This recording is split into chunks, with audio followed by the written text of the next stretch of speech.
नमस्कार. मॅक्स महाराष्ट्रमध्ये आपलं स्वागत आहे. मी आहे किरण सोनावणे. मित्रांनो, कुठल्याही देशातलं सरकार जे असतं ते नागरिकांच्या हिताचा विचार करतं. मग नागरिकांच्या आरोग्याचे प्रश्न असतील, रोजगाराचे प्रश्न असतील, त्यांच्या कुठल्याही प्रश्नांवरती सरकारनं त्यांना त्या संदर्भात मदत करणं, त्यांचं जीवन सुसह्य करणं अशा प्रकारची अपेक्षा असते. पण आपण गेल्या काही वर्षांपासून बघतो आहोत की या ठिकाणी या देशामध्ये सरकार नावाची व्यवस्था आहे की नाही अशी शंका यावी किंवा सरकार काम करत आहे की नाही अशा प्रकारचा लोकांमध्ये मेसेज जावा अशा प्रकारची स्थिती देशात आपल्याला दिसते. महाराष्ट्राबद्दल बोलायचं असेल तर गेले अनेक जवळपास 5 ते 6 वर्षापासून सतत जातीय विषयावरती, धर्माच्या विषयावरती, वेगवेगळ्या विषयांवरती कोंबडं झुंजवण्याचा प्रयत्न करून त्यातनं राजकारणाची पोळी कशी भासता येईल यासाठी सगळ्यात जास्त राजकारणी सक्रिय असताना आपल्याला दिसत असतात. मग मराठा ओबीसी आरक्षणाचा प्रश्न असेल, त्या निमित्तानं मराठा आणि ओबीसी तरुणांना समोरासमोर उभं केलं जातं. मग कधी मराठा वंचित घटकाच्या तरुणांना समोरासमोर उभं केलं जातं. त्यामुळे मॅक्स महाराष्ट्राने ठरवलं की एकदा ह्या तरुणांशीच बोलूया. त्यामुळे आज आम्ही काही मराठा आणि काही ओबीसी तरुणांशी थेट संवाद साधणार आहोत.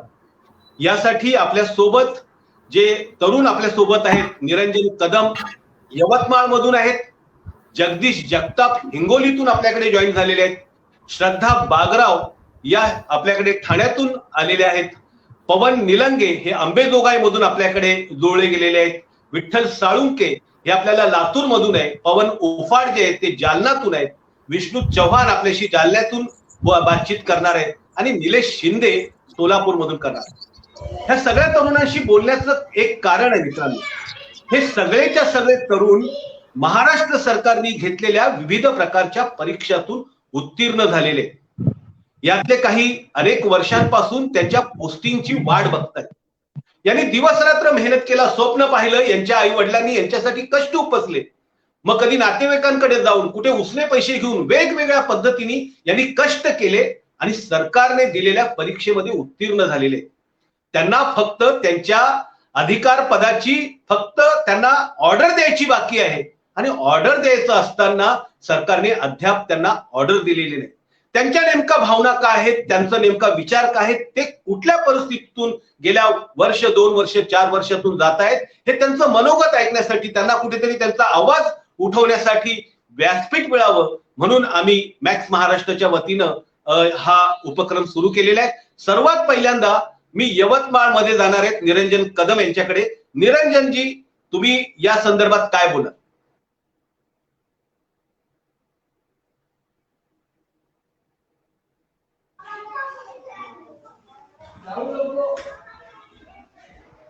निरंजन कदम, आपण बोला.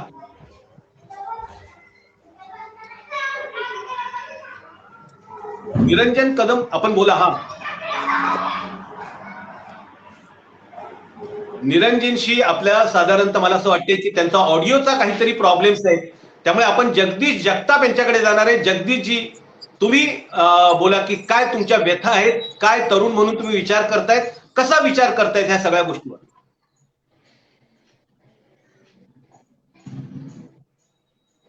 जगदीश जगतापजी, तुम्हाला आवाज येतोय?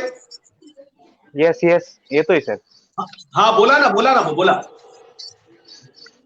सर, माझं 2019च्या राज्यसेवेमध्ये उद्योग अधिकारी या पदावर नियुक्ती झालेली आहे आणि खरं तर पाहायला गेलं तर ह्या परीक्षेने एक नवा विक्रमच तयार केला असं आपल्याला म्हणावं लागेल.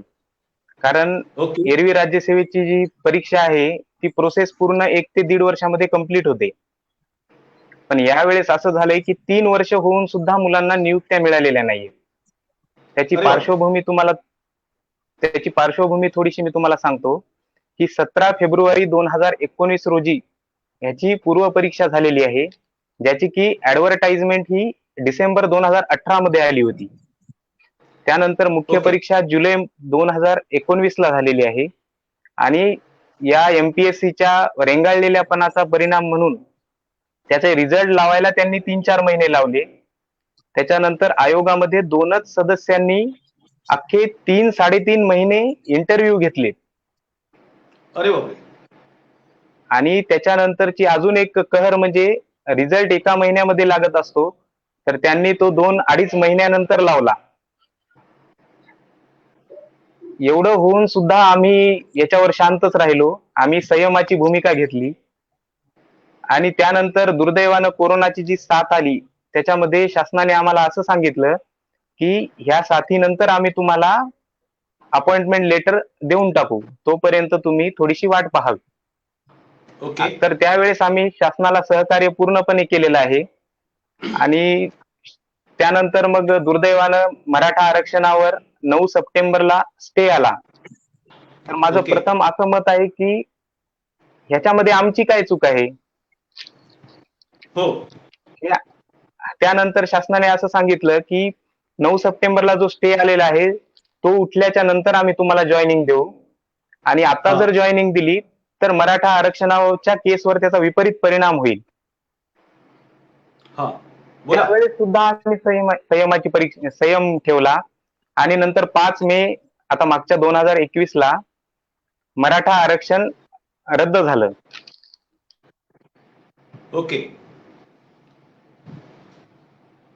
विठ्ठल जगताप यांनी मुद्दा मांडलाय की आमचा काय दोष आहे, सरकारने ज्या पद्धतीनं राजकारण खेळलं जाते, कोर्टामध्ये घोडे नाचवले जात आहेत, हायकोर्ट नंतर सुप्रीम कोर्ट परत हायकोर्ट, मग हा वकील तो वकील, त्यानंतर नेत्यांचे असणारे मोर्चे, वेगवेगळ्या पद्धतीचे आंदोलनं. पण ही जी मुलं ज्यांनी दिवसरात्र मेहनत केलेली आहे परीक्षेसाठी, आपला घाम गाळलेला आहे, आई वडिलांच्या कष्टाच्या कमाईचं फळ देण्यासाठी ते प्रयत्न करत होते, त्यांचा काय दोष आहे? मी श्रद्धा बागराव यांच्याकडे जाणार आहे. श्रद्धाजी, तुम्ही काय सांगा, तुमची काय व्यथा आहे? श्रद्धाजी, तुमचा माईक चालू करा, आवाज येत. मी ठाणे जिल्ह्यातून आहे आणि माझी तहसीलदारपदी निवड झालेली आहे. मागच्या 1 वर्षभरापासून आम्ही जॉईनिंगची वाट बघत आहोत. सुरुवातीला कोरोनाचं कारण असल्यामुळे आणि तो जेन्युइन प्रॉब्लेम आम्ही सर्वजण शिकलेलो आहोत, सर्वजणांना माहिती आहे की जेन्युइन प्रॉब्लेम आहे, म्हणून आम्ही संयम दाखवला. आम्ही कुठल्याही प्रकारचं त्याच्यावरती आंदोलन केलेली किंवा काही केलं नव्हतं. शासनाचा जो काही इश्यू होता की सर्वांनी एकत्र यायचं नाहीये, त्याच्यामुळे कदाचित जॉईनिंग देत नाहीयेत असं आम्हाला सुरुवातीला वाटत होतं. आणि त्यानंतर ज्यावेळी आम्हाला रेकमेंडेशन लेटर आयोगाकडनं दिले गेले, जे 14 ऑगस्टला आम्हाला रेकमेंडेशन लेटर दिले, त्यानंतर आम्हाला शासन तात्काळ नियुक्तीचे ऑर्डर जे आहे ते देऊ शकत होतं, परंतु तेव्हा सुद्धा आम्हाला ती ऑर्डर दिली गेली नाही. आणि 9 सप्टेंबरला ज्यावेळी स्टे आला आणि त्यानंतर मग सर्वजण जागे झाले की आम्ही सुद्धा याच्यामध्ये कसे अडकले गेलो. आणि त्यानंतर मग आम्ही कोर्टाच्या फायनल ऑर्डरची वाट बघितली. या मधल्या काळामध्ये आम्ही शासनाला वेगवेगळ्या प्रकारे विनवण्या केल्या, मागणी घातली, निवेदनं दिली. आता त्याचं पुढे काय झालं हे कोणालाच नेमकं माहिती नाही, कारण प्रत्येक वेळी आम्ही तिथे गेलो की आम्हाला केवळ आश्वासनं मिळायची की हे तुमचं नियुक्तीचं जे काही आहे ते आम्ही प्रामुख्याने लक्षात घेऊ आणि त्याच्यावरती स्वतः लक्ष घालू, असं प्रत्येक नेत्यांकडून आम्हाला ऐकू आलं. आणि यामध्ये आम्ही खूप संयम दाखवला सर. आम्ही कुठल्याही प्रकारचा आताताही प्रकार केला नाही, परंतु आता वर्ष झालं, 19 जूनला आमचा रिझल्ट लागला होता मागच्या वर्षी. आता त्याला वर्ष झालं. वर्षभर जर आम्हाला नियुक्तीची वाट बघायला लागत असेल तर म्हणजे जी प्रशासकीय दिरंगाई जी आपण बोलतो ती आम्हाला कुठेतरी स्वतःलाच अनुभवायला मिळते. आम्ही ठरवलं होतं प्रशासनात येऊन काहीतरी चांगलं काम करू, परंतु प्रशासनाचेच आम्हाला काही फटके जे आहेत ते आधीपासूनच बघायला मिळत आहेत. आम्ही मध्यंतरीच्या काळामध्ये आझाद मैदानामध्ये वगैरे मराठा मुलांनी आंदोलनं केली, त्यावेळी पण आम्हाला आश्वासन दिलं होतं की आम्ही या सर्व प्रकरणामध्ये लक्ष घालतो आहोत आणि आरक्षण टिकवण्यासाठी प्रयत्न करत आहोत. ते तर झालंच नाही, परंतु त्यानंतर सुद्धा आमचं मुळात जी काही प्रक्रिया आहे ती स्टेच्या पूर्वी आधीच कंप्लीट झालेली होती. त्याच्यामुळे आम्हाला यामध्ये अडकलो गेलोय आम्ही. आणि त्यामध्ये आमचा जे काही सिलेक्टेड विद्यार्थी आहेत त्यांचा कोणाचाही कसलाही प्रकारचा दोष नाहीये. त्यामुळे आमची अशी विनंती होती की आम्हाला सर्वांना जॉईन करून द्यावं. आता कोर्टाच्या ऑर्डर नंतर सुद्धा आता एवढा काळ गेलेला आहे आणि एवढ्या काळामध्ये सुद्धा जर कोर्टाच्या ऑर्डरचा फक्त अर्थ लावण्यामध्ये जात असेल तर अजून पुढे किती वर्ष आम्ही वाट बघायची? आणि असं 1 वर्ष आमचं गेलं, अशी आणखीन किती वर्ष जाणार? आमच्या घरातले जे व्यक्ती आहेत ते सगळे आस लावून बसलेले आहेत. सर, माझे वडील मी लहान असतानाच गेलेली आहे. माझ्या आईने मला वाढवलं. माझं एज्युकेशन कंप्लीट केलं. त्यानंतर प्रायव्हेट जॉब मला मिळत होता, पण तो सोडून मी इकडे ह्या क्षेत्रामध्ये येण्याचं ठरवलं. 4 वर्ष सर याच्यामध्ये घातली आणि 4 वर्ष संयमाने अभ्यास करून आम्ही हे पद मिळवलंय. आता ते पद मिळालेलं आमचं न्याय आहे, आमचा स्वतःचा हक्क आहे, तर तो आमचा हक्क जो आहे तो आम्हाला मिळायला हवा. सर, असं म्हणतात justice delayed is justice denied. मग हा 1 वर्ष आम्ही संयम दाखवलाय. आता अजून आमच्या संयमाची परीक्षा जी आहे ती शासनाने घेऊ नये आणि तात्काळ जे काही मार्ग अवेलेबल आहेत त्या मार्गांचा अवलंब करून आम्हाला नियुक्त्या द्याव्या. बरोबर आहे मित्रांनो, तुम्ही श्रद्धाचं मनोगत ऐकलेलं असेल. अत्यंत म्हणजे आईने शिक्षणाची वडील गेल्याच्या नंतर आईने शिक्षणाची जबाबदारी घेतली आणि श्रद्धाला वाढवलं आणि तिला शिकवलं आणि ती आता तहसीलदारची परीक्षा पास झालेली आहे. पण तिची आई किंवा तिचे कुटुंब तो आनंद साजरा करू इच्छित नाहीये. मी निरंजन कदम परत आपल्याशी जोडले गेलेले आहेत, त्यांच्याकडे जाणार आहे. निरंजनजी, काय सांगाल तुम्ही? निरंजन कदमजी, बोला. निरंजन कदम यांचा पुन्हा एकदा ऑडिओचा काहीतरी प्रॉब्लेम दिसतोय. त्यांचा माईक बंद आहे किंवा त्यांनी चालू केलेला नाहीये. विठ्ठल साळुंके आपल्या सोबत आहेत लातूरवरनं. विठ्ठलजी, तुम्ही तुमची व्यथा मांडा. काय नेमकं म्हणणं आहे तुमचं? मी विठ्ठल साळुंके लातूरवरनं बोलतोय. मी उपकेंद्र सहाय्यक अशी एक ऍड निघाली होती महावितरणमध्ये. 2000 जागींची ऍड होती. मला वाटतं जवळपास 25 ऑगस्ट 2019 ला आमची एक्झाम झाली आणि त्यांनी मग निकाल लावायला पूर्ण 1 वर्ष लावलं. की निकाल लावला त्यांनी 28 जून 2020 ला रिझल्ट लावला त्यांनी. आणि त्याच्यामध्ये परत पुन्हा अजून थोडासा वेळ घेतला आणि ज्यांनी महावितरणमध्ये अप्रेंटिस केली होती त्यांचा रिझल्ट लावला जवळपास 2 महिन्यांनी, म्हणजे ऑगस्टमध्ये 22 ऑगस्टला त्यांचा रिझल्ट लावला. आणि 5 सप्टेंबर पर्यंत आम्हाला त्यांनी असं बोलले की तुमचं मेडिकल करून तुम्ही जॉईन होऊ शकता, म्हणजे 15 तारीख आम्हाला डेडलाईन दिली त्यांनी. आणि त्याच्या अगोदरच आपली 9 सप्टेंबरला न्यायालयाचं असं झालं की आपल्याला कोर्टामध्ये स्टे आला. त्याच्यामध्ये आमची काहीच चूक नव्हती, कारण एवढी कुठली प्रोसेस एवढी 2-2 वर्ष नसती चालत, माहितीये का. 2019 ची आडम तुम्ही पार 20 होतोय तुमचं, तरी अजून काहीच पत्ता नाही तुमचा. आम्ही त्या कोविडच्या परिस्थितीमध्ये अक्षरशः कोविडचे रुग्ण होते त्या वॉर्डामध्ये जाऊन आम्ही छातीचा एक्सरे बऱ्याच गोष्टी आम्ही सरकारी दवाखान्यामध्ये जाऊन आमचं मेडिकल केलं. आम्हाला एकदम हुरूप माहिती की आम्हाला नोकरी लागली. आम्ही काही झालं तर काही हरकत नाही आपल्याला, कारण आम्ही शेतकरी कुटुंबातले. आई वडिलांनी एवढं आम्हाला शेतकरी कुटुंबातून असताना रोजगार करून शिकवलं आम्हाला. त्यांना पण वाटलं की आमचं कुठेतरी काहीतरी सार्थक झालं जीवनाचं. आम्हाला म्हणजे आमच्या लेकरांना नोकरी लागली म्हणजे आमचं जीवनाचं सार्थक झालं. पण गव्हर्नमेंटची काही अजून मानसिकता दिसत नाही. बऱ्याच गोष्टी झाल्या. आम्ही आझाद मैदानाला एवढे दिवस आंदोलन केले. आम्हाला यायचे बीजेपी वाले यायचे, काँग्रेसवाले यायचे, राष्ट्रवादीवाले यायचे, फक्त आश्वासन द्यायचे. त्यांना काही घेणं नाही, कारण ज्याची जळते ना त्यालाच कळते. आम्ही एवढा अभ्यास केला होता, एवढे पैसे आमच्या आई वडिलांनी घालले, त्यामुळे आम्हाला त्याची जाण आहे काय ते. त्यांना काही नाही, आमच्यावर फक्त राजकारणाने भांडवल करायचे. त्यांना काही घेणं नाही. समाजातली मुलं अक्षरशः देशी दडला लागली. 2185 मुलं आहेत प्रत्येक डिपार्टमेंटचे. तुम्ही गोवारी समाजासाठी 12,000 पदासाठी तुम्ही आधी संख्येपदी निर्माण करू शकता, तर मराठा काय वेगळे आहेत का? त्यांना संविधान नाही आहे का? समान नागरात समान कायदा तुम्हीच म्हणताय ना, मग आमच्या बाबतीत समानता नाही आहे का? मराठा काय दुसरीकडून आले का? आम्हाला अक्षरशः नक्षलवादी बोलावे लागले. म्हणजे आमची एवढी वाईट परिस्थिती झाली की तुम्ही इकडे या, आमच्याकडे तुम्हाला न्याय भेटत नाही. म्हणजे सांगायला पुढे तर बाबासाहेब लिहिलेल्या संविधानामध्ये समानता हा शब्दच हा विसरून गेलेत राजकारणी. अजून पण त्यांच्या हातामध्ये आहे की आम्हाला ती नियुक्त्या सुपर न्यूमररी किंवा काही करून. आता पाठीमागे आम्हाला महावितरणमध्ये प्रजाकदादा तनपुरे म्हटले की तुम्हाला ईडब्ल्यूएस मध्ये आम्ही सामावून घेऊ. काय झालं मग? कोण अडवलं तुम्हाला? आम्हाला कुठूनही घ्या आणि कसंही घ्या, पण आम्हाला घ्या तुम्ही. आमचा सरळ साधा प्रश्न आहे, आम्हाला नियुक्त्या पाहिजे म्हणजे पाहिजे. नाहीतर मी तर डेडलाईन सरकारला देतो. अजून 14 दिवसाची वाट बघितली. मला वाटतं ते कुंभकर्ण सरना आम्हाला काही द्यायचंच नाही वाटतंय, कारण आपली जी अटॉर्नी जनरल आहेत ना, त्यांची मराठा विरोधी भूमिका आहे कायम. त्यांना काही घेणं नाही समाजाचं. जेवढं मराठा समाजातली मुलं बाहेर राहतील तेवढं त्यांना बरं वाटायला लागलंय. कशाचा अभ्यास करताय तुम्ही? अशोक चव्हाण म्हणले 31 तारखेपर्यंत मुख्य सचिव सीताराम कुंटे सर, आपले attorney general Kumbhakoni sir report देतील. अजून तुमचे 14 दिवस कशाला वाढून घेताय तुम्ही? तुम्हाला आमच्यावर अन्याय करायचा आहे का? तसं सांगा ना डायरेक्ट, तुम्हाला आम्हाला द्यायचं नाही म्हणून. मी सरकारला ह्या 14 दिवसामध्ये जर आमचा निर्णय सरकारने नाही घेतला तर आम्ही मंत्रालयापुढे आम्हाला आत्मदहन किंवा स्वइच्छा मरणाची आम्हाला परवानगी देऊ सरकारने. बस झाला आता. संयम संपलाय आमचा. आम्ही खूप संयम बाळगला आतापर्यंत, पण आता याच्या पुढे बस. तुम्ही महाराष्ट्र जर समजा या तरुणांचं म्हणणं ऐकत असेल, तुम्ही पाहू शकता की त्यांची व्यथा किती जबरदस्त आहे. की तरुण सांगतायत की आम्ही अभ्यास केला, अगदी जीवाच्या पाड झटून अभ्यास केला. एखाद्या परीक्षेला तुम्ही साधी जरी परीक्षा पाहिली तर त्याला 3-3, 4-4 लाख मुलं बसत असतात. तेवढ्यानं ही मुलं पुढे एका ठिकाणी परीक्षा पास करतात, त्याच्यानंतर इंटरव्ह्यूला काही असतात, इंटरव्ह्यू परत त्यांची वेगळ्या प्रकारची टेस्ट होते आणि त्यातनं ही मुलं निवडली जातात की देशाचं प्रशासन हे चांगल्या पद्धतीने सांभाळतील, येणाऱ्या लोकांना न्याय देतील. पण आज त्यांच्यावरती ही विठ्ठल साळुंके सारखा तरुण सांगतोय की तुम्ही आम्हाला नियुक्ती द्या, नाहीतर 14 दिवसानंतर आम्ही आत्मदहन करू म्हणून. ही अत्यंत दुर्दैवी गोष्ट आहे. कुठल्याही सरकारला, देशात कुठलंही सरकार असो, कुठल्याही पक्षात असो, त्यांनी एक महत्वाचा मुद्दा मांडला की आम्ही उपोषणाला बसलो की सगळ्या प्रकारचे पक्षाचे कार्यकर्ते आणि नेते येतात आणि आमचा तुम्हाला पाठिंबा आहे, आमचा तुम्हाला पाठिंबा आहे, सर्वजण पाठिंबा म्हणतात, पण आमचा प्रश्न कोणी सोडवत नाहीये. मी पुन्हा एकदा यांच्याकडे जाणार आहे, पवन उफाड असतील तर पवन उफाडांना मी त्यांच्याकडे जाणार आहे, त्यांनी त्यांचं मत मांडावं. किरण सर, मला बाकीच्यांचा आवाज येत नाही, मी काही ते माझे मुद्दे मांडतो. माझा आवाज येतोय? तुमचा आवाज येतोय, बोला, सगळ्यांचा आवाज येतो, बोला. माझा आवाज येतोय असं समजतो मी.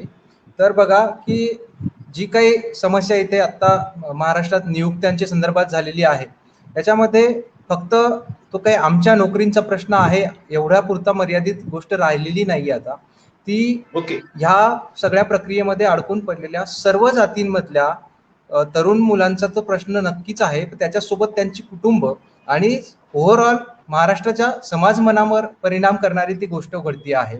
कारण आज पहिल्यांदा अशी गोष्ट झाली आहे की प्रत्येक जण या यादीमध्ये तो कुठल्या कॉलम मध्ये बसलाय, म्हणजे कुठल्या जातीतून तो सिलेक्टेड आहे असं पाहतोय. म्हणजे जे आम्ही आतापर्यंत नागरिकशास्त्र शिकायचो, पॉलिटी शिकायचो, त्याच्यामध्ये सांगितलं जातं की समता, बंधुता आणि न्याय हे आपली प्रिन्सिपल्स आहेत आणि याच्यावर आपलं प्रशासन चाललेलं आहे. या प्रशासनातल्या म्हणा भारताच्या संविधानाच्या मूलभूत जे काही तत्व आहे याच्यावरच घाला आज आम्हाला नियुक्तीपूर्वीच अनुभवायला मिळतोय. आणि ह्याच्यामुळे अलीकडच्या काळामध्ये आता पुढचा जो येता काळ आहे, म्हणजे आम्हाला जे ट्रेनिंग शासन देणार आहे त्या ट्रेनिंगच्या आधीच दप्तर दिरंगाईचं ट्रेनिंग आम्हाला मिळतंय, आम्हाला असंवेदनशीलतेचं ट्रेनिंग मिळतंय. मग हे सगळं जे आपण करतो आहोत किंवा आपल्याकडून होतं आहे याचा शासनाने विचार करायला नको का, याचा समाजाने विचार करायला नको का, की फक्त तो आमच्या नोकरीपुरता विषय आहे, आम्ही फक्त तो लढावा. बरं, आता आम्ही लढतोच आहोत, आम्ही कोर्टात लढतो आहोत, आम्ही रस्त्यावर लढतो आहोत, आम्ही डिजिटल मीडियामधून लढतो आहोत. तर मग याच्यामध्ये समाजाची काही जबाबदारी आहे का, याच्यामध्ये शासनाची काहीच म्हणजे भूमिका नाही का, की शासनाने फक्त सगळं न्यायालयांवर ढकलून दिलं की झालं. बरं, न्यायालयाने तुम्हाला नियुक्त्या देऊ नका असं सांगितलंय का, तर तसं नाहीये. डिसेंबरमध्ये जी 9 डिसेंबरला सुनावणी झालेली आहे मराठा आरक्षण केसमध्ये, म्हणजे जर टाइमलाईन आपण पाहिली तर आमची जाहिरात आली होती ती विधिमंडळानं कायदा पारित केल्यानंतर. म्हणजे विधिमंडळ हे सार्वभौम एक सभागृह आहे, त्याच्यामधून तुम्ही एक कायदा 288 आमदारांच्या सहमतीनं कायदा पास करता, त्याच्या अनुसरून आयोग जे वैधानिक म्हणजे संवैधानिक आयोग आहे ते आयोग जाहिरात काढतं. जाहिरात काढल्यानंतर त्याच्या मधल्या काळामध्ये उच्च न्यायालय त्याला मान्यता देतं आणि त्यानुसार परीक्षा झालेल्या सगळ्या प्रक्रिया पूर्ण झाल्यात आणि जो काही आमचा अंतिम निकाल होता तो कोविडमुळे 3 महिने उशिरा लागला. आमचा निकाल एप्रिलमध्ये अपेक्षित होता, जो निकाल एप्रिलमध्ये अपेक्षित होता तो एप्रिल मधला जूनमध्ये निकाल जाहीर झाला 19 जूनला. तोही जाहीर होण्यासाठी सुद्धा आम्हाला डिजिटल आंदोलन करावं लागलं. माननीय स्वर्गीय खासदार राजीव सातव साहेब यांचे आत्ताही युट्यूबला व्हिडिओज आहेत त्या संदर्भात, आमचा रिझल्ट जाहीर करण्याच्या संदर्भात त्यांनी आमच्यासोबत भूमिका घेतली होती. आणि मग अशा प्रकारे आमचं जूनमध्ये जो रिझल्ट लागलाय तो ऑलरेडी 3 महिने लेट. तिथून पुढे सुद्धा 3 महिन्यानंतर स्टे आलेला आहे, हे लक्षात घ्यावं. स्टेची गोष्ट नंतर आलेली आहे. बरं, 3 महिन्यात शासन काय करत होतं, आम्हाला फक्त कोरोनाचं कारण देत होतं. पण शासनाच्या चुका आहेत तर ते त्या विद्यार्थ्यांनी उमेदवारांनी का त्याचं परिमार्जन करावं, त्याची किंमत आम्ही का चुकावी. आणि बरोबर आहे. बरं, ही गोष्ट आत्ताची आहे ती सगळ्या जातीच्या उमेदवारांना लागू आहे. आम्हीच घरी आहोत असं नाही, प्रत्येक जातीतले उमेदवार घरी आहेत, प्रत्येक समाजातले आहेत. त्याच्यामध्ये जे काही आपण वंचित घटक म्हणतो, मागासवर्गीय म्हणतो, अनुसूचित जात, बरोबर आहे आपला आणि त्याचा संपर्क तुटलेला आहे. ते व्यवस्थित मुद्दा मांडवते. मी सूरज आवारेंकडे जाणार आहे. आपल्याला सूरज आवारेंची तुमची भूमिका मांडा, तुम्ही पॉलिसी डिसिजन व्हावा तसं न होता. सूरज आवारे तुम्ही बोला. ओके, मला तुमचा आवाज येत नाही, जर माझा वेळ संपला असेल तर मी थांबतो. हो, सूरज आवारेजी बोला. सूरज आवारेजी तुमचा माईक चालू करा.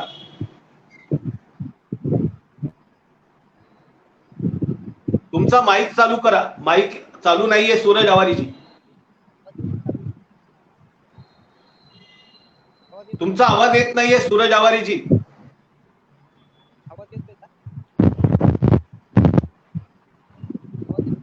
आवाज येत नाहीये तुमचा. आवाज नाही येत आहे. तुमच्या माईकचा काहीतरी प्रॉब्लेम आहे. आपण निलेश शिंदेकडे जाणार आहोत. निलेश शिंदे, तुम्ही तुमची भूमिका मांडा. नेमकं काय तुमचं मत आहे? निलेश शिंदे आहेत का?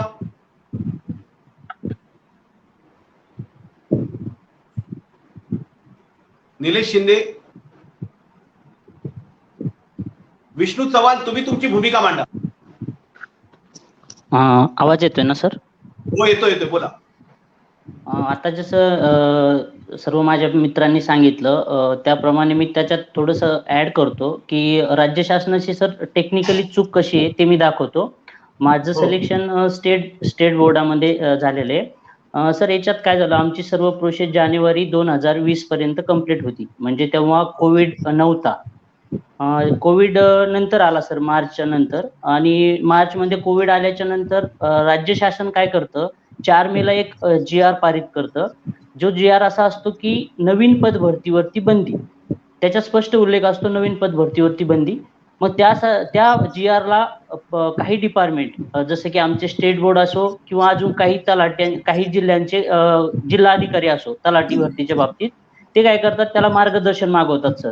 आता इथं टेक्निकली गोष्ट काय होते, ज्या समजा फॉर एक्झाम्पल जालन्याच्या कलेक्टरने त्या 4 मेच्या GR ला मार्गदर्शन मागितलं नाही आणि तात्काळ मराठा मुलांना आणि बाकीच्या मुलांना नियुक्त्या दिल्या, तर सर ते मुलं तेव्हा जॉईन झाले. पण आमचे स्टेट बोर्ड किंवा अजून काही जिल्ह्यांचे जिल्हाधिकारी काय करतात, त्या 4 मेच्या GR ला त्याच्यात उल्लेख असतो की नवीन पद भरतीवरती बंदी, तरी सुद्धा त्याला वरती मार्गदर्शन मागवतात. आता सर टेक्निकली गोष्ट, एक तर त्याला गरज नव्हती मार्गदर्शनाची, आणि मागितलं तर कोणत्या काळात, कोविडच्या काळात, जिथं मंत्रालय किंवा सर्व बंद होते, सर्व ऑफिस बंद होते. मग त्याला काय होतं सर, त्याला कुठलाही मार्गदर्शनाला सामान्य प्रशासनाकडून रिप्लाय येत नाही.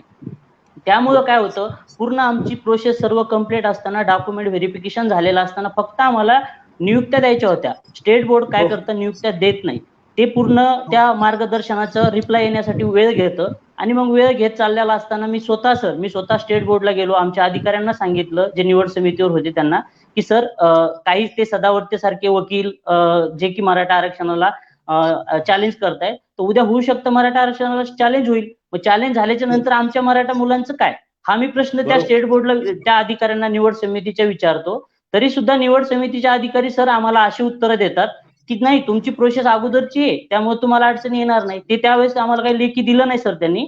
आणि मग सर दुर्दैवाने 9 सप्टेंबरला आमच्या मराठा आरक्षणाला स्टे येतो. स्टे आल्याच्या नंतर मी लगेच त्या स्टेट बोर्डकडे जातो, तर स्टेट बोर्ड सर मराठा आरक्षणाचं रिझन सांगतं. मग मला एक कळत नाही, येत्याच राज्य शासनाची किती मोठी चूक आहे किंवा त्या संबंधित डिपार्टमेंटची किती चूक आहे. जालन्याच्या कलेक्टरने मार्गदर्शन मागितलं नाही म्हणून जालन्याचे तलाठी आज मुलं जॉईंड आहेत सर. माझा फ्रेंड आहे त्याच्यामध्ये, तो जॉईंड आहे. पण हे डिपार्टमेंट यांच्या चुकीमुळे 4 मेचा GR चा उल्लेख देऊन मार्गदर्शन मागवता. म्हणजे मला एक प्रश्न पडतो, तुम्ही मराठा आरक्षणाला स्टे येण्यासाठी थांबले का? मुद्दामून तुम्ही 4 मेचा GR ला मार्गदर्शन मागितलं का? वेळ काढूपणा केला का? याची उत्तर कोणी देणार आहे सर? हे झाल्याच्या नंतर आम्ही त्या संबंधित आमच्या शिक्षण मंत्री माननीय वर्षाताईंकडे जातो. वर्षाताईंना आम्ही हे सर राऊंड बऱ्याच वेळेस, म्हणजे तर आता वेळेस येऊन त्या मला आता ओळखायला लागल्यात, एवढ्या वेळेस त्यांच्याकडे चक्रा मारल्यात वर्षाताईंकडे.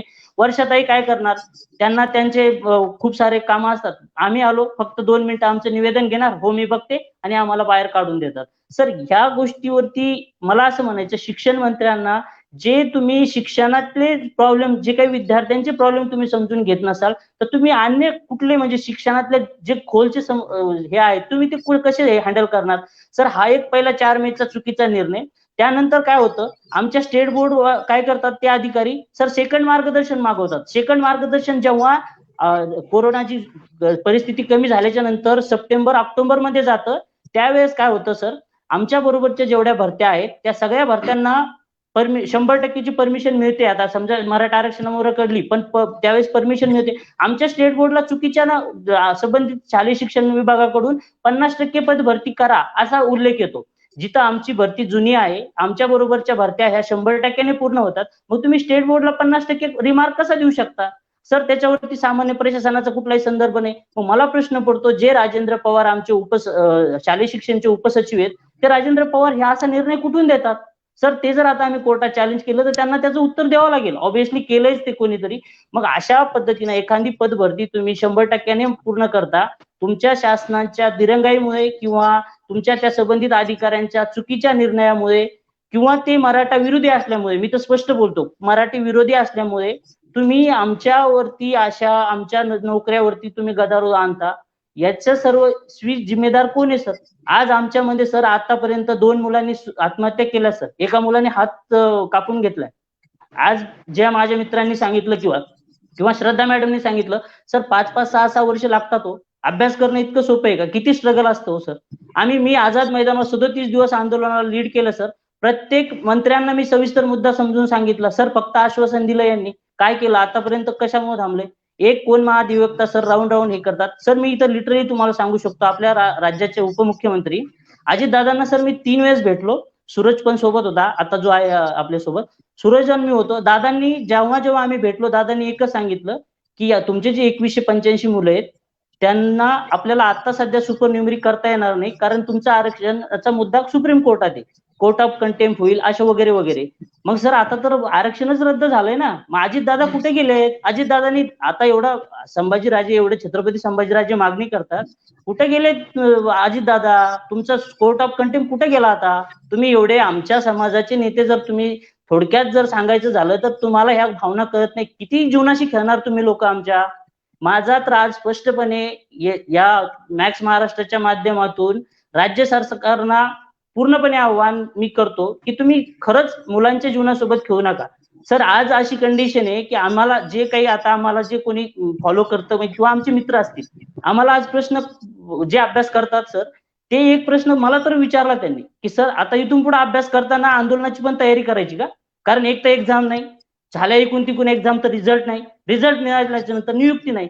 म्हणजे आमच्यासारखं तुम्हाला आंदोलन जर करायचं असेल सर, तर त्यापेक्षा त्या मुलांनी अभ्यास करायची की नाही, हा सगळ्यात मोठा प्रश्न इथं तयार होतो. खूप सर राज्यकर्त्यांना कुठलंही देणं घेणं नाही. आज शिक्षणाचा बट्ट्या बोळ करून ठेवलाय. वर्षाताईंकडे गेलो, वर्षाताईंचा एक निर्णय सर, त्या शालेय शिक्षण मंत्री एक निर्णय त्या हिताचा घेत नाहीत. 2 दिवसात निर्णय त्यांचे बदलत राहतात. म्हणजे खूप सारी शोकांतक आहे. आणि जे 4 मेच्या GR ला तुम्ही मार्गदर्शन मागवता, नंतर 50% जे काही तुम्ही रिमार्क मारून देता, जुन्या भरत्या असताना 50% रिमार्क कसा येतो बरं? एकाच भरतीला काय येतो? स्टेट बोर्डच्याच भरतीला 50% रिमार्क काय येतो? चव्हाणजी, मुद्द्यात रिपिटेशन होत आहे. बरोबर, तुम्ही मुद्दा पोहोचलेला आहे तुमचं असं म्हणणं आहे की बाबा हे जे सगळे नेते आहेत कोर्टाचं आणि वेगवेगळ्या पद्धतीचं कंटेम्प्टची भीती दाखवतात, पण मग त्यांनी त्या संदर्भामध्ये काहीतरी कारवाई केली पाहिजे. पुन्हा एकदा मी सूरज आवारेंकडे जाणार आहे. सूरज आवारेजी, तुमचा माईक जर ठीक झाला असेल तर तुम्ही तुमची भूमिका मांडा. आवाज येतोय का माझा? तुमचा माईक ठीक झाला असेल, तुमचा आवाज येत नाहीये. तुम्ही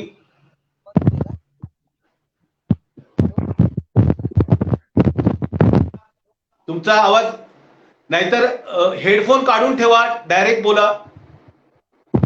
हेडफोन काढून बोला डायरेक्ट तिथे इथं. हा बोला. हॅलो, हा बोला, येतोय आवाज? आवाज येतोय का माझा? हो येतोय, बोला. हा सर, माझं महावितरण मध्ये सिलेक्शन झालेलं आहे उपकेंद्र सहाय्यक या पदासाठी. जवळपास मे महिन्यामध्ये त्याची ऍडव्हर्टाईज निघाली होती 2000 पदासाठी. त्याच्यानंतर आम्ही ऑगस्ट मध्ये एक्झाम दिली. IBPS मार्फत ती एक्झाम घेण्यात आली होती आणि IBPS मार्फत एक्झाम घेण्यात आली. त्याचा निकाल 28 जूनला लागला. 28 जूनला लागून जवळपास कोरोना आला. कोरोनामुळे आमचं एवढं नुकसान झालं की त्यात शासनाने जो 4 मेचा GR काढला त्याच्यामध्ये त्यांनी असा उल्लेख केला की फक्त मेडिकल ऍडमिशन्स आणि आरोग्य विभागाच्या भरती प्रक्रियेचा GR त्यांनी काढला आणि त्यांनी आमचा म्हणजे उल्लेखच केला नाही की या पण भरती प्रक्रिया चालू आहेत. आणि जिल्हांतर्गत प्रवास बंदी असताना सुद्धा आम्हाला कोरोनाच्या संकट काळात त्यांनी इकडे लावलं, सिव्हिल हॉस्पिटलला लावलं, जिल्हा रुग्णालयामध्ये त्यांनी आमचे मेडिकल करून घेतले आणि एवढा आमच्यावर अन्याय केला. त्याच्यामध्ये त्यांनी कोरोना बघितले नाही. नंतर मग 15 सप्टेंबरला ज्यावेळेस मराठा आरक्षण वरती स्टे आला, 9 सप्टेंबरला सॉरी, तर आम्हाला जॉईनिंगचे म्हणजे देणार होते 15 सप्टेंबरला, डॉक्युमेंट व्हेरिफिकेशन करणार होते 15 सप्टेंबरला, परंतु स्टे आल्यामुळे त्यांनी ती प्रक्रिया रखडली गेली आणि नंतर 2 डिसेंबरला सर्व इतर विभागाच्या सर्व उमेदवारांना जॉईनिंग दिली गेली, परंतु आम्हाला आमच्या हक्काच्या नियुक्तीपासून वंचित ठेवण्यात आलं. याच्यामध्ये आमचा काय दोष आहे सर?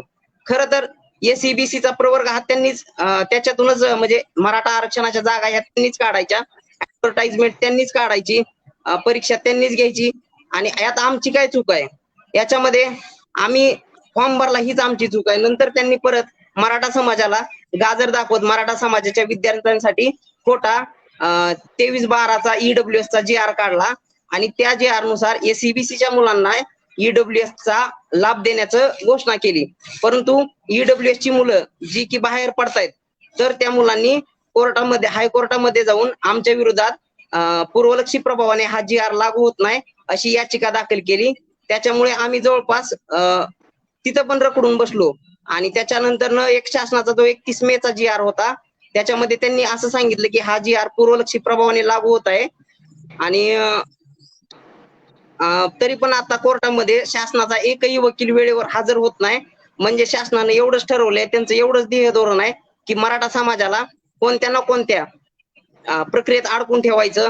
कुंभकोणी हा सतत मराठा समाजाच्या विरोधात भूमिका घेतो हे CM ला पण माहिती आहे, अजित पवारांना पण माहिती आहे, परंतु हे त्यांच्या विरोधात काही बोलत नाहीत. आणि दुसरी गोष्ट, नितीन राऊत यांनी आम्हाला दिवाळीला सांगितलं होतं की मराठा समाजातील विद्यार्थ्यांना आम्ही जॉईनिंग करून देऊ, दिवाळीचं गिफ्ट देऊ, परंतु आम्हाला त्यांनी दिवाळीचं नाही तर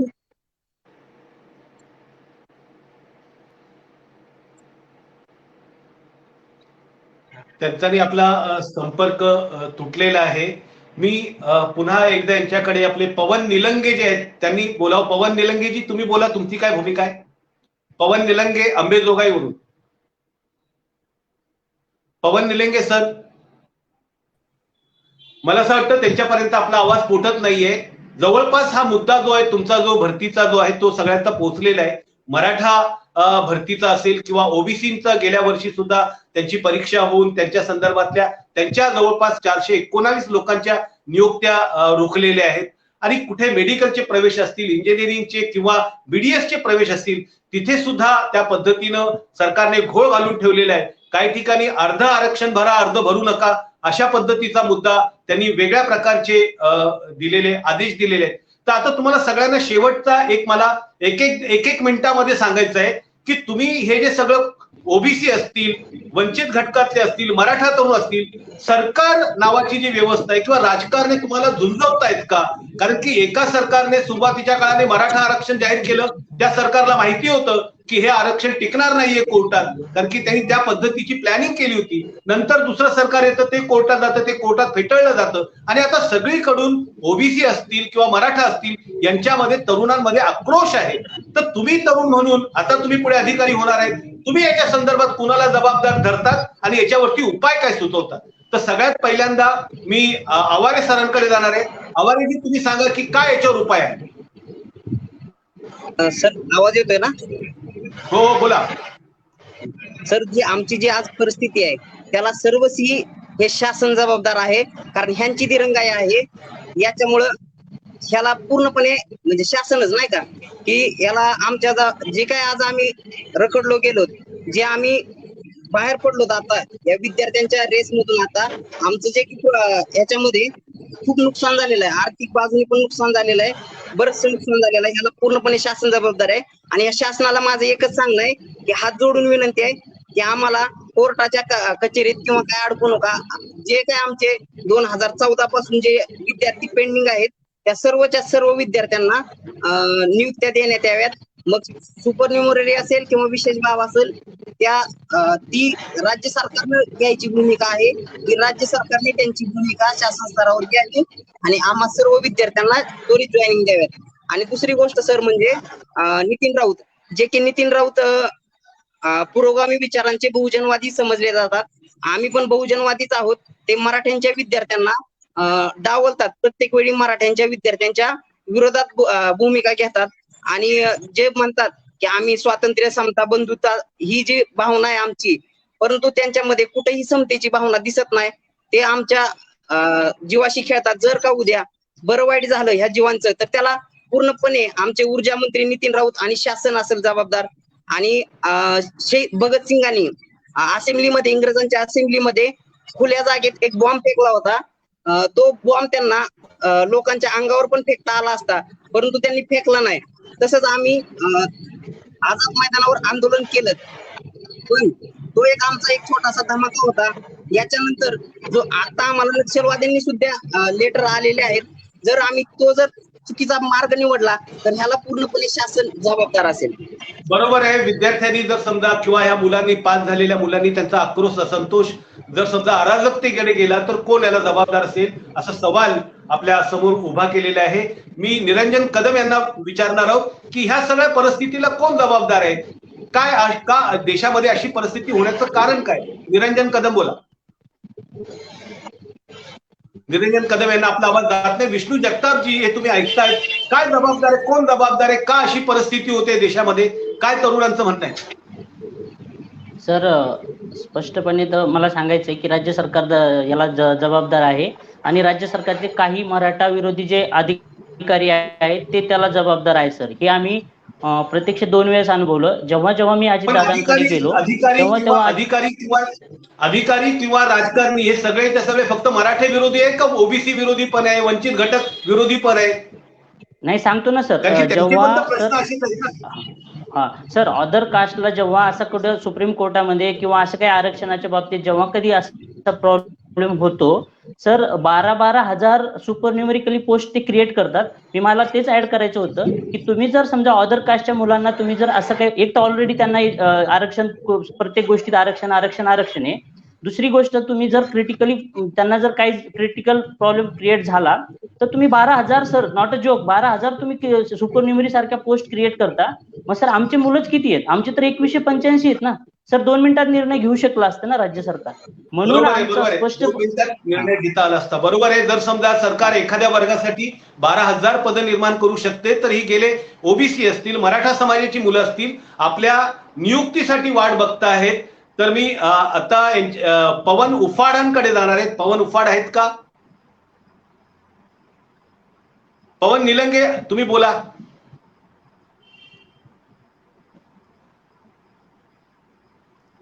पवन निलंगे बोला. पवन निलंगेंचा आवाज काय आपल्याकडे येत नाही. श्रद्धा बागराऊंकडे मी जाणार आहे. श्रद्धाजी, तुम्ही सगळी चर्चा ऐकतायत, कोण जबाबदार आहे याला? इथे असणारं म्हणजे बेकीचं राजकारण जबाबदार आहे, प्रशासन जबाबदार आहे, का एकूण व्यवस्था जबाबदार आहे? तुमचा माईक सुरू करा. एकूण व्यवस्थेमध्येच कुठेतरी कोऑर्डिनेशन जे आहे ते हरपलेलं आहे. इतर राजकीय नेते वगैरे असतील तर त्यांच्यासाठी हे राजकीय मुद्दा असेल, परंतु आपल्या समाजासाठी जे कुठले वंचित घटकातील समाज आहेत, मराठा आमचा समाज आहे, तर याच्यामध्ये आम्हाला वैयक्तिकरित्या आणि सामूहिकरित्या जे काही प्रश्न, त्या प्रश्नांना सामोरं जायला लागते, त्या प्रश्नांकडे सुद्धा या नेत्यांनी लक्ष वेधावं. यामध्ये बघा की मुळात एकतर शिक्षण महाग आहे, शिक्षणामध्ये आरक्षण नाहीये, तिथे कुठल्याही आम्हाला शिष्यवृत्त्या फार नाहीयेत आणि काही नसल्यामुळे शिक्षण महाग. त्या शिक्षणासाठी मराठवाड्यामध्ये सारख्या ठिकाणी जिथे ऑलरेडी दुष्काळग्रस्त भाग आहे, आत्महत्या जास्त होतात, तिथे लोकांना जमिनी विकून शिक्षण घ्यावं लागतं. शिक्षण घेतल्यानंतर आम्ही खूप मेहनत करून या पदं मिळवतो आणि ही पदं सुद्धा आम्हाला नशिबात येत नाही. तर ह्याची सुरुवात कुठे होते? तर शिक्षणापासून होते, त्याच्याही आधीपासून होते. तर या सगळ्या गोष्टी ज्या आहेत, वैयक्तिक आणि पूर्ण समाजाचं जे काही आर्थिक सामाजिक जे काही नुकसान होत आहे, तर त्याकडे सुद्धा राजकीय नेत्यांनी लक्ष वेधावं. कुठेतरी संवेदनशीलता जी आहे, जशी इतर लोकांच्या बाबतीत दाखवली जाते, इतर समाजाच्या बाबतीत दाखवली जाते, त्याचप्रमाणे ती आमच्या बाबतीतही दाखवली जावी.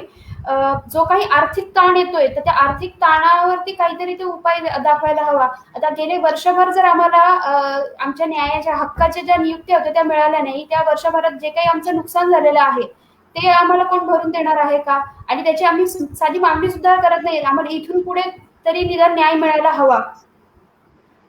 जसं मगाशी सरांनी म्हटलं की 12,000 जी सुपर न्यूमररी पदं दिली, तर त्यामध्ये तर कागदपत्रांचे घोळ होते, ते योग्य पुरावे नसल्यामुळे त्यामुळे काही प्रॉब्लेम झाले होते. तेव्हा सुद्धा शासनाने मानवतावादी दृष्टिकोन असं म्हणून त्यांना सुपर न्यूमररी पोस्ट क्रिएट करून दिल्या होत्या.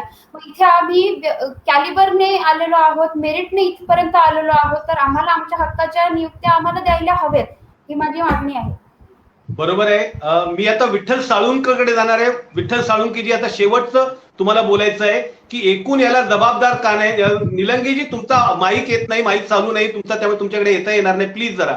आणि बाकीच्यांचा सुद्धा माईकचा प्रॉब्लेम हा आहे. येतोय, विठ्ठल साळुंके, येतो सर आवाज, येतोय आवाज सर, आवाज येतोय बोला सर. बोला बोला बोला बोला, येतोय आवाज, बोला बोला बोला, आवाज येतोय, बोला. पवन निलंगेजी बोला. हा सर, मी 2014चा विद्यार्थी आहे, महावितरणचा विद्युत सहाय्यक या पदी माझी निवड झाली होती. 2014ला जवळपास 6542 जागा निघल्या होत्या. त्यामध्ये 469 जागा ह्या मराठा कास्टला होत्या, ESBC अशा नावाने. आणि 2019ला ज्यावेळेस आरक्षण आपलं भेटलं मराठा समाजाला SCBC या नावाने, तर त्यावेळेस 17 डिसेंबर 2019ला संध्याकाळी 11:30 वाजता यादी जाहीर झाली 469 मराठा कॅन्डिडेटची, ESBC बाय ACBC म्हणून. त्यानंतर 4 नोव्हेंबर 2019ला महावितरणनी परिपत्रक काढलं की आपण 11 नोव्हेंबर 2019ला हजर राहावे सकाळी 10 वाजता. झोन ॲलोकेशन यादी 4 नोव्हेंबर 2019ला लावली, त्याप्रमाणे आम्ही त्या दिवशी तिथं हजर राहिलो. आणि त्या ठिकाणी हजर राहिल्यानंतर पूर्ण डॉक्युमेंट व्हेरिफिकेशन झाले. व्हेरिफिकेशन झाल्याच्या नंतर डन करून घेतलं. आमच्या नियुक्त्या तयार केलेल्या होत्या, आम्हाला स्वतः दाखविल्या, त्यांनी फक्त फोटो काढू दिला नाही. आणि 5 वाजेपर्यंत थांबा, तुम्हाला नियुक्ती देतो असं म्हणण्यात आलं 2 ते 3च्या दरम्यान व्हेरिफिकेशन झाल्यावर. तर 4-5 वाजता असा मेसेज आतून आला आम्हाला की काहीतरी तांत्रिक अडचणीमुळे तुम्हाला काही दिवसात आम्ही नियुक्त्या देण्याकरता बोलवून घेऊ. त्यानंतर आम्ही बऱ्याचदा मंत्रालयात गेलो, माहिती काढली. माहिती काढता क्षणी आम्हाला लक्षात आलं की हे प्रशासकीय अधिकारी काहीतरी कट रचत आहेत.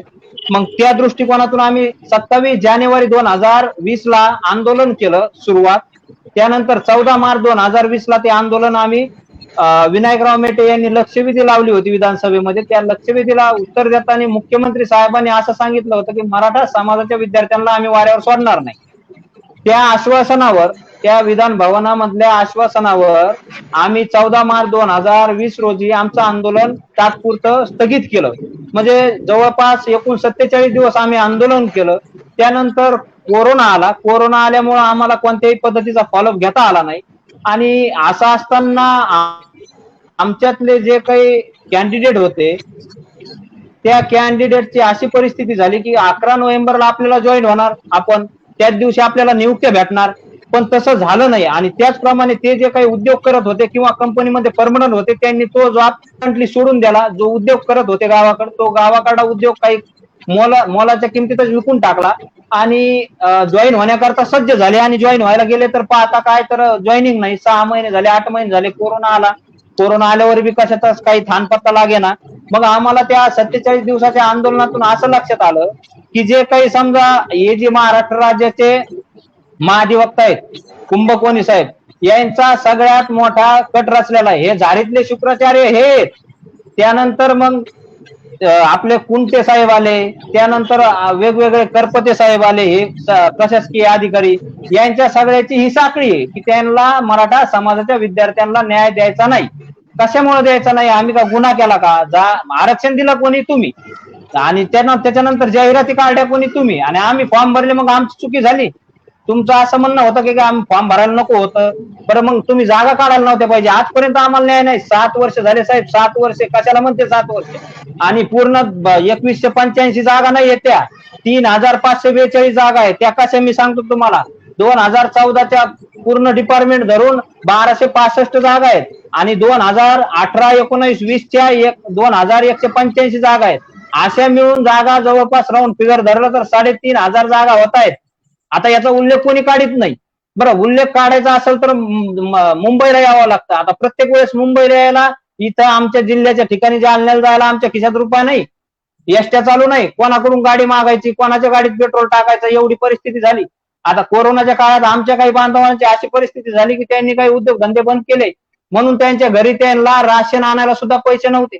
मुलगी दवाखान्यात ऍडमिट, तर मुलीला पैसे दवाखान्यात लावण्याकरता पैसे नव्हते. कारण काही दिवस गेले तर डॉक्टरनी काय 2-3दा त्यांची ट्रीटमेंट केली, पण नंतर तर पैसे देता आले नाही, म्हणून तर डॉक्टर ट्रीटमेंट करीना.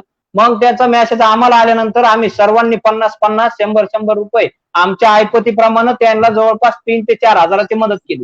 त्या 3 ते 4 हजार रुपयामध्ये त्यांचे 1 महिना कटला, मग मागचं तर त्यांचं द्यायचंच बाकी होतं. म्हणजे अशी परिस्थिती जर समजा मराठा समाजाच्या विद्यार्थ्यांवर अभ्यास करून येत असेल तर हे मला नाही वाटत की पूर्ण जगामध्ये कुठं अशी परिस्थिती असेल की जेणेकरून मराठा समाजालाच प्रत्येक वेळेस टार्गेट करायचं.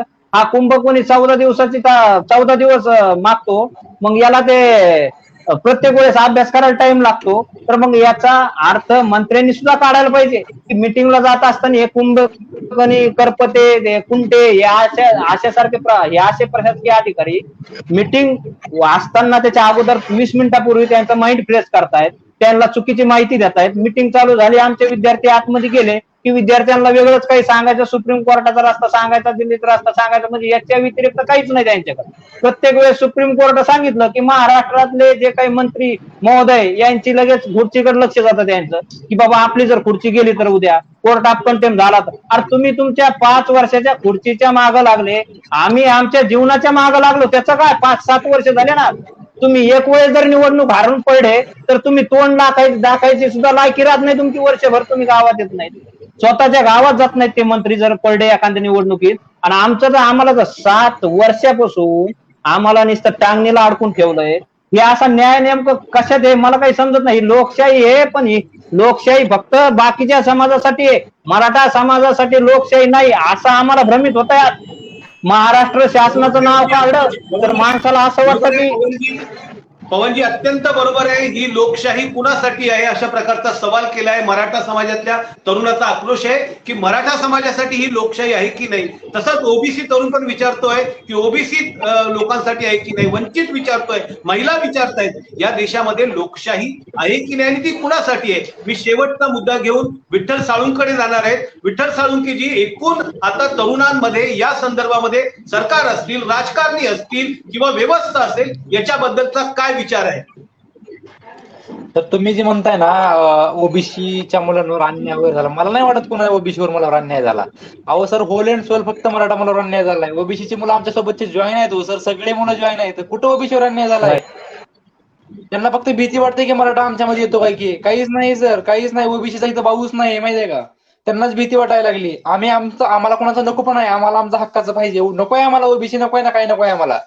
तुम्ही सुपर न्युमेरी करतो म्हटले होते ना, आता करायचं ना. आम्हाला काय घेणं नाही सर. आम्हाला राजकारण पण नाही करायचं. एक दिवस मी सांगतो, आम्हाला नियुक्त्या जर नाही दिल्या तर आम्ही काहीही करणार, माहितीये का. मग त्याला सगळं सर्वस्वी होल अँड सोल सरकार जबाबदार असेल. काही करू, मग आमचं बरं वाईट व्हायला तर कोणाचं बरं वाईट काय गाव. असं पण उपयोग नाही ना जगून. आमचा काय उपयोग आहे मला सांगा ना. आम्हाला नोकरी नाही तर जगण्याचा उपयोगच नाही काय. ते सरकारने ठरवायचं तर काय करायचं काय नाही करायचं.